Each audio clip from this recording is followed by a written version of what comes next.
I am Bilal Morris, and this is Belizean Legends. As Belizeans, we have a great history of achievement. We are fortunate to witness some magnificent athletic performances. We've been privileged to enjoy great musical concerts from extraordinary musical artists.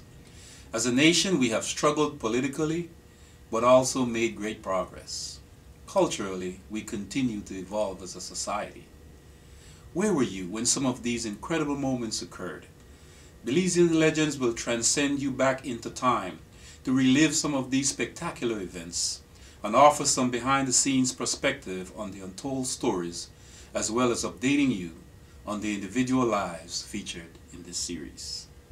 I started my softball career in 1960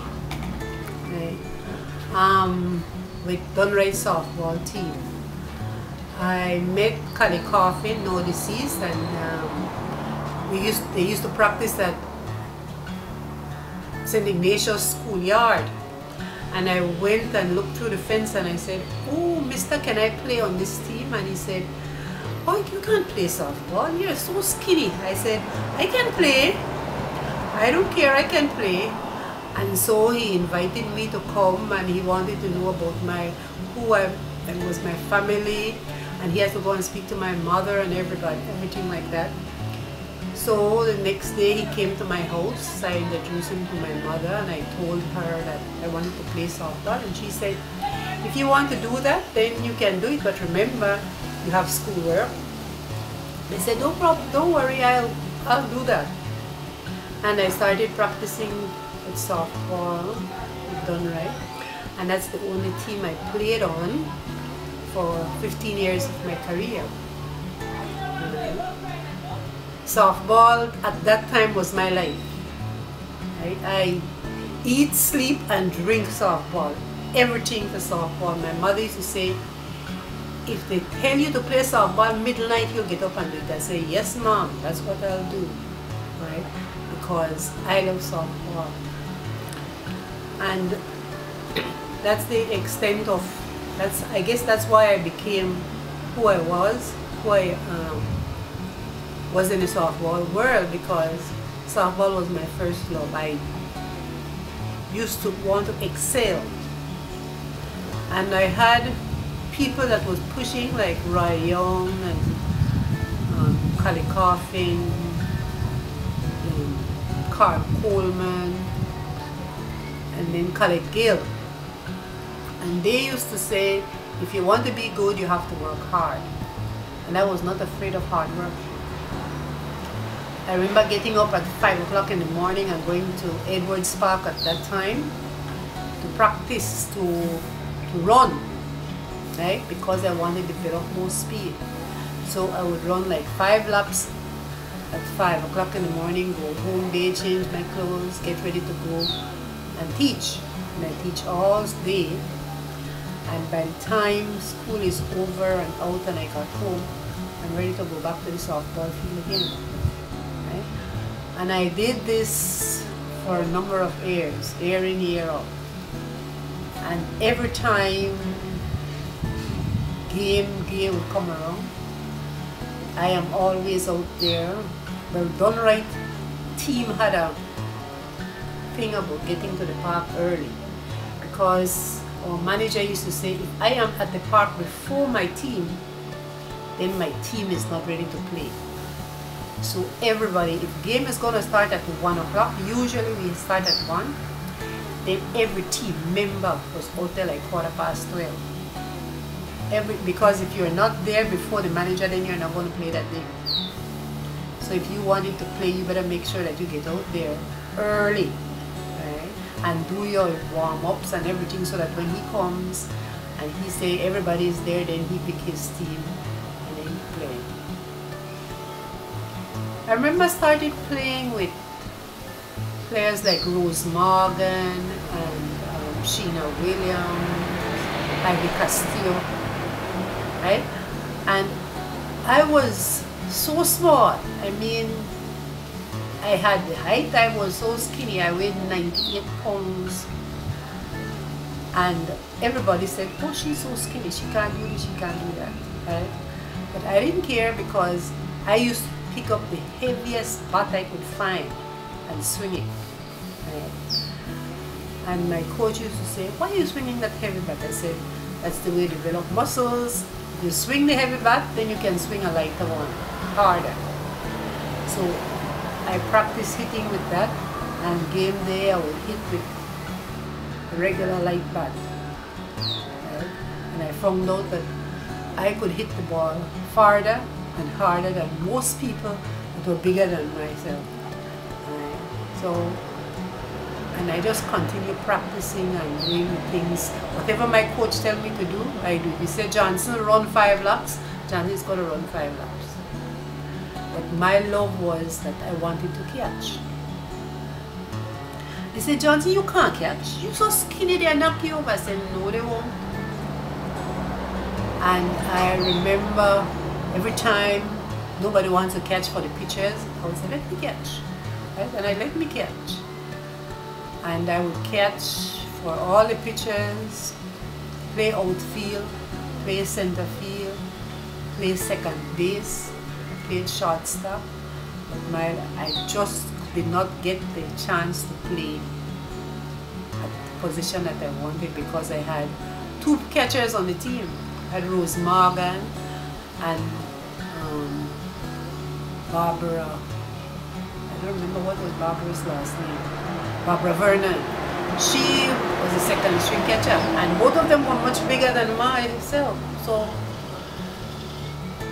I couldn't catch. Then we went to play Rainbow Championship. It was a knockout competition. Went to play Rainbow in San Ignacio, and Rose Morgan couldn't go, so Barbara went. She was the catcher, and she got hurt. And the game was like the second inning and she got hurt. She could not play anymore. And Collect Gill was saying, my goodness, what am I going to do? I said, let me catch, let me catch. He said, you see the size of them girls, Johnson? They'll run you over. I said, no, they won't. Right? And I put on the catcher's gear. I got behind the plate and I started my catching career then. And surprising, nobody bounced into me, nobody run me over because I was always in there defending the plate, getting them out without them hitting me. Because I knew if they hit me, I might break, so I just keep out of the way, you know. And that was the beginning of my catching.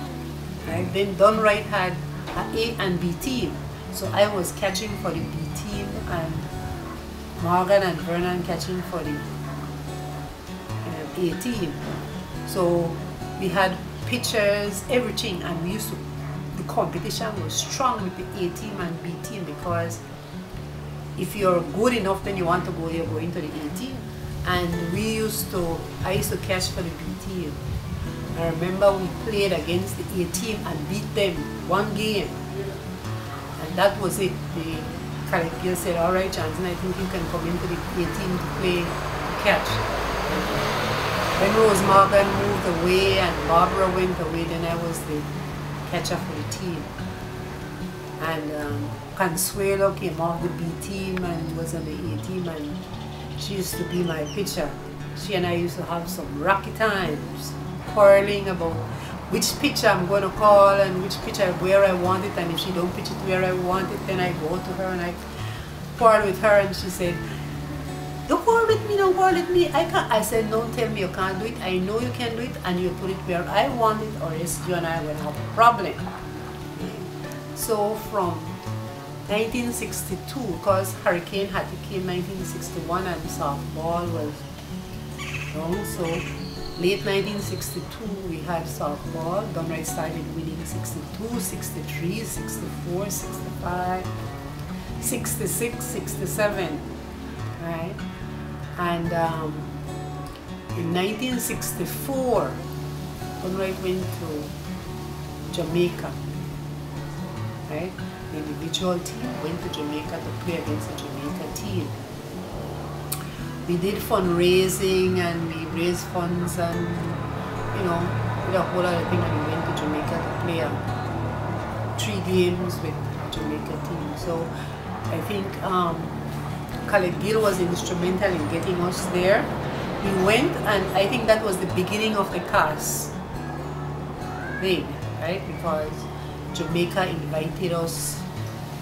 We invited Jamaica, and then Miami was supposed to go to Jamaica, and then they said, okay, we'll come to Belize, and so they came, right? So that's when Jamaica, Belize, and Miami used to play the thing.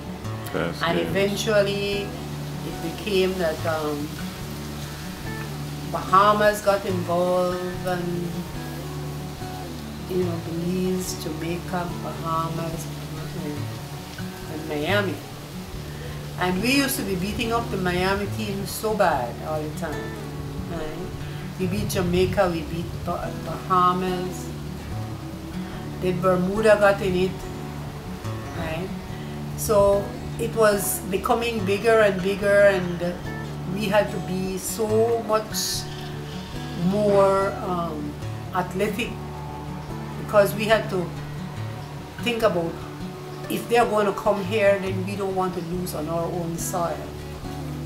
So we practice harder.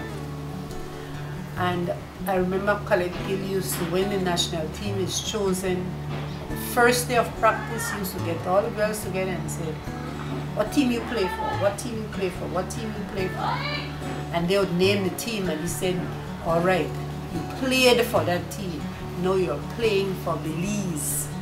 Remember, you play for Belize. As long as I'm here, you play for Belize. So put away all your nonsense about which team you play for and who is better than who, because everybody on this team plays for Belize.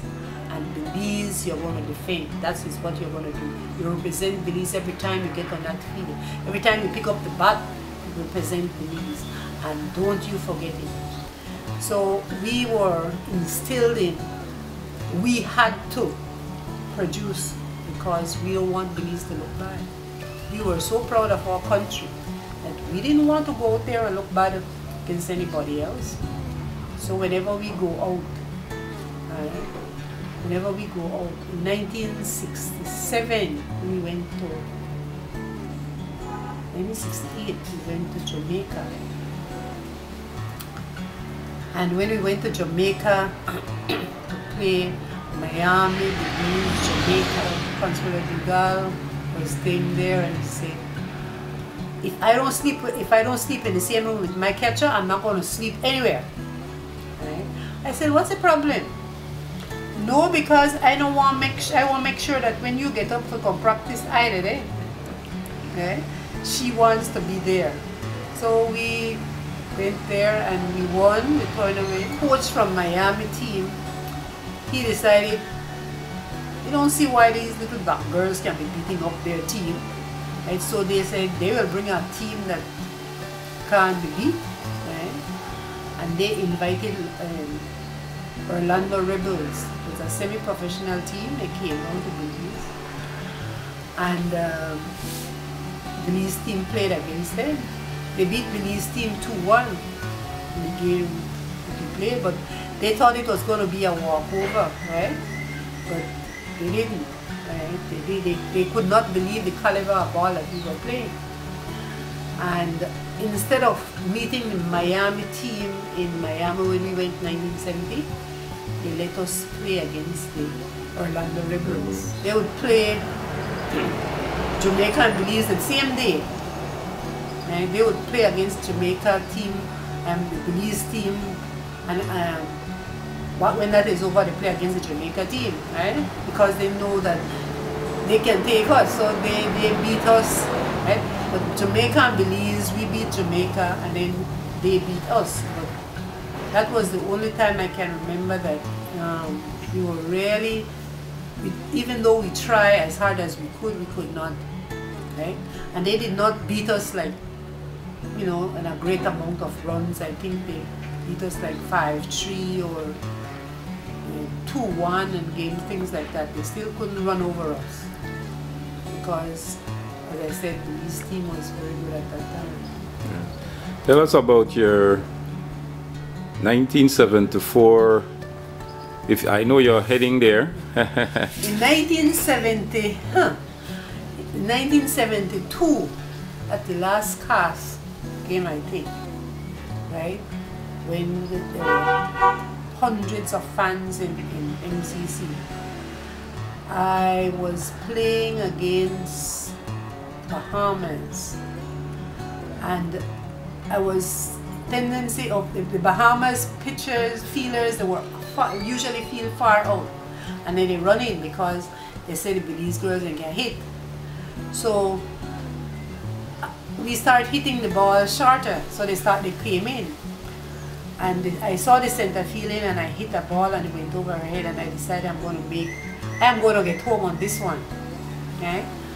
And when I round second base, I pulled that muscle and I made it home. I was safe, I made it home. We won the game, but I did not know that the muscle was so severely pulled. Okay? That was 72. So the end of 72 season, I ended up not catching for the rest of the season. I played first base for my team, and the doctor said I can do two things: continue play softball and damage my leg, or rest softball for at least 6 months, and then let my muscle heal. I said, okay, I'm not going to play. So 1973, I did not play 1973 season.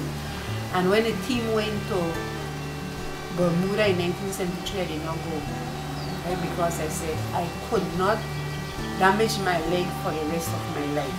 So it's best that I don't go. So I just sit out that season, and they said, oh Johnson, why don't you? I said, no, my health come first, and I did not go. Then so I decided I was going to quit softball in 1973. But then my good friend Collect Gill said, Johnson, don't quit. Go for another year. Take my advice and go for another year. I said, I don't know. I will try and see what I can do. So in November, they started practicing to go to Santa Domingo. And they invited me to come out to work out. And I said, okay, I'll come. And I went and I practiced, and I was selected to go on the 1974 Central American and Caribbean Games in Santa Domingo. And we went there, didn't know what to expect. The first time softball was entered into as an Olympic sport. That was the first time. We had Puerto Rico, Santa Domingo, Netherlands, British Virgin Islands, Colombia, and Belize. There were 6 teams. And we played the first game against, the first game we opener we played against in Puerto Rico. And that game, I mean, we should not have lost the game, but we did. 5-3. 5-4. We lost the game 5-4. And everybody was so upset, and I said, no, don't get mad because we lost. The team did not lose it, right? The manager made a wrong move, and that's what happened. It just happened. We're going to beat them next time, right? And all the other games we played after that, we beat the team. I mean, we played 5 innings games only because we were beating the team like by 10 runs more. I remember playing against British Virgin Islands. We beat them 19-1, right? Santa Domingo 14-2, you know, things like that. And then we had to play for the gold medal round because somebody had beat Puerto Rico, and we had to play Puerto Rico for the gold medal. And I said, well, today is going to be the day when they're going to get it, okay? And we beat them 14-2 in 5 innings. Okay? And when Belize won gold that day, I think that was the happiest day for Belizean softball players. We were so happy, right? And we took pictures, and we were, you know, all the other athletes that was there came and congratulated us and like that. And we decided, well, we won. We said, all right, we're a champion, right?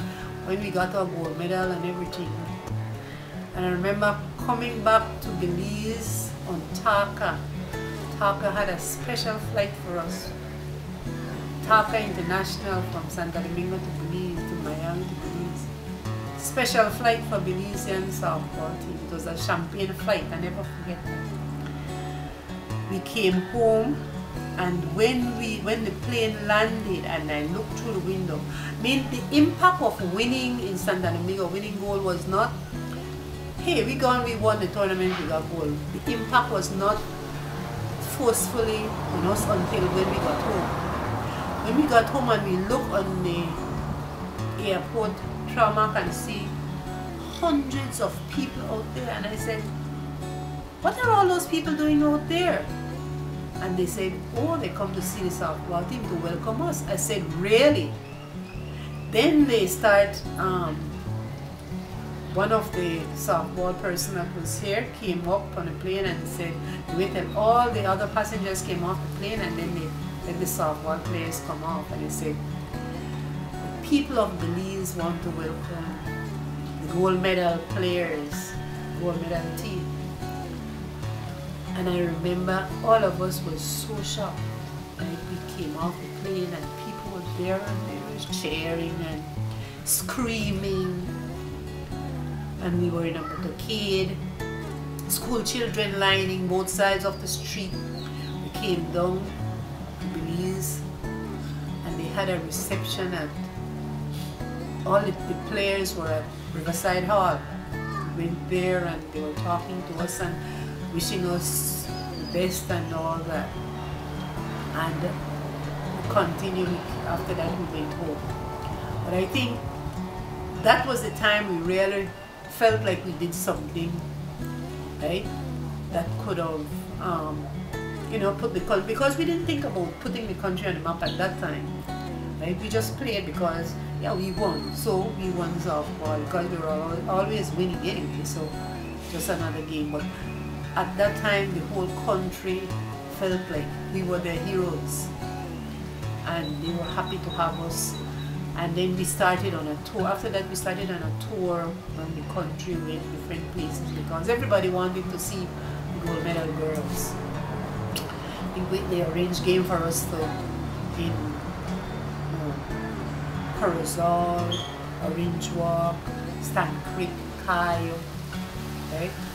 And we went to play exhibition games for the people that came out. And I mean, it was surprising to see the amount of fans that came out to those games, right? Like the country wanted to see who are these people that won Belize's first gold, who they were, right?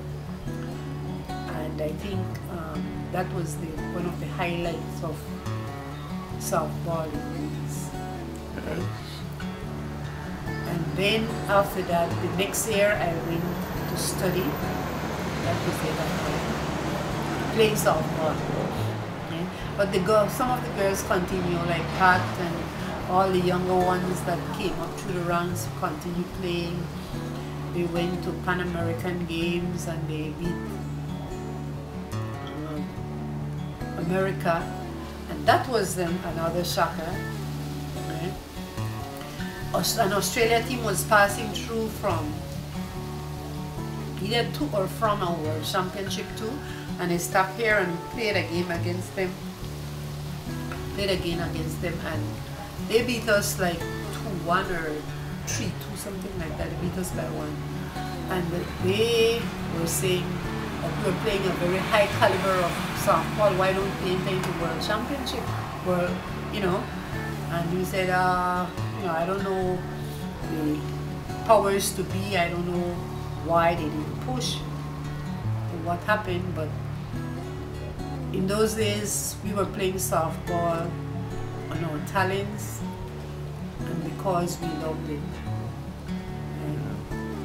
So, Brenda Johnson, what advice would you give as one of the legendary women of softball that have ever played the game?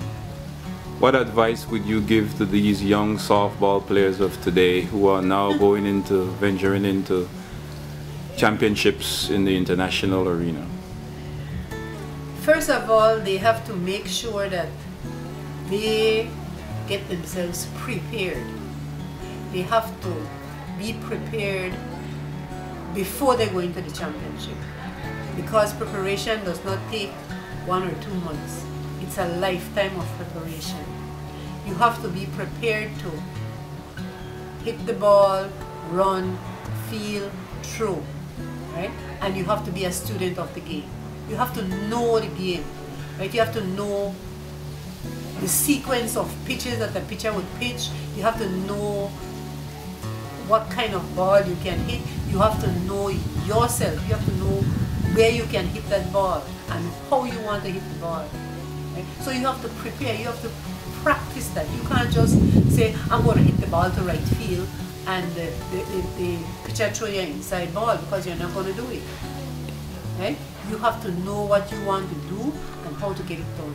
And the only way you can do that is practice, practice, practice. And I think that the young people these days, they don't want to put in the work.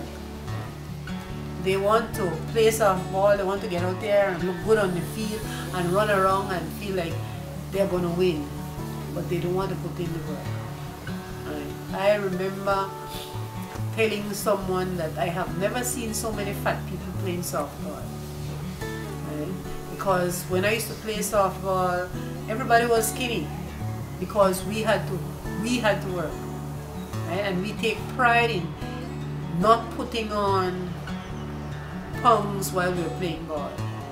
In off season, we make sure that we keep fit playing other sports.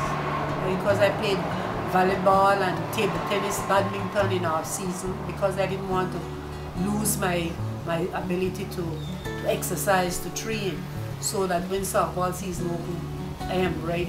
I don't have to work that hard. And I remember telling someone that I played softball for 15 years, and in that 15 years I gained 12 pounds. Right? For 15 years I gained 12 pounds, which is not very much when you started out with 98 pounds. Right? So at the end of my career, I quit at 110 pounds. Who would you class as in your book, as the best pitcher in the whole Belize softball career?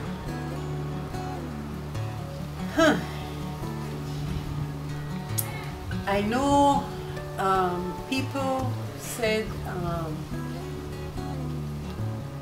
give Margaret Usher. I will not say Margaret is not a good pitcher, because Margaret started with me when I was coaching St. Hilda's. Right? She's a good pitcher, and she can pitch, and she has improved.